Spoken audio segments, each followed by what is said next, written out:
The True Story of the Three Little Pigs by A. Wolf. Everybody knows the story of the three little pigs, or at least they think they do. But I'll let you on a little secret. Nobody knows the real story because nobody has ever heard my side of the story. I'm the wolf, Alexander T. Wolf. You can call me Al. I don't know how this whole big bad wolf thing got started, but it's all wrong. Maybe it's because I died. Hey, it's not my fault wolves eat cute little animals like bunnies, sheep, and pigs. That's just the way we are. If cheeseburgers were cute, folks would think you were big and bad too. But like I was saying, the whole big bad wolf thing is all wrong. The real story is about a sneeze and a cup of sugar.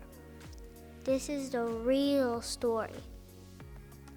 Way back in Once Upon a Time, I was making a birthday cake for my dear old granny. I had a terrible sneezing cold and I ran out of sugar. So I walked down the street to ask my neighbor for a cup of sugar. Now this neighbor was a pig, and he wasn't too bright either. He had built his whole house out of straw. Can you believe it? I mean, who in his right mind would build a house out of straw? So of course, the minute I knocked on the door, it fell right in. I didn't want to walk into someone else's house, so I called, little pig, are you in? No answer.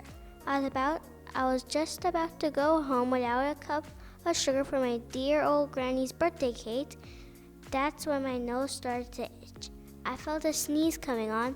Well, I huffed, and I snuffed, and I sneezed a great sneeze. And you know what? The whole darn straw house fell down, and right in the middle was a pile of straw.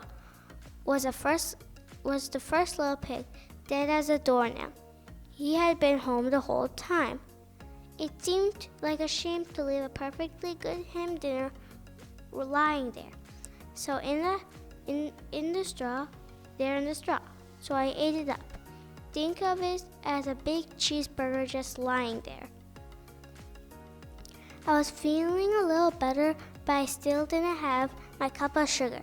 So I went to the next neighbor's house. This neighbor was the first little pig's brother. He was a little smarter, but not much. He built his house of sticks. I rang the bell on the stick house. Nobody answered. I called, Mr. Pig, are you in? He yelled back, Go away, wolf. You can't come in. I'm shaving the hairs of my chinny chin. I grabbed the doorknob. I had just grabbed the doorknob when I felt another sneeze coming on. I huffed and snuffed, and I tried to cover my mouth, but I sneezed a great sneeze. And you're not going to believe it, but this guy's house fell down just like his brother's. When the dust cleared, there was the second little pig, dead as a doornail. Wolf's honor. Now, you know food will spoil if you just leave it out in the open. So I did the only thing there was to do. I had dinner again. Think of it as a second helping. I was getting awfully full, but my cold was feeling a little better. And I still didn't have that cup of sugar for my dear old granny's birthday cake. So I went to the next house. This guy was the first and second little pig's brother. He must have been the brains of the family because he built his house out of bricks. I knocked on the brick house. No answer. I called, Mr. Pig, are you in? And do you know what the rude little porker answered? Get out of here, wolf. Don't bother me again.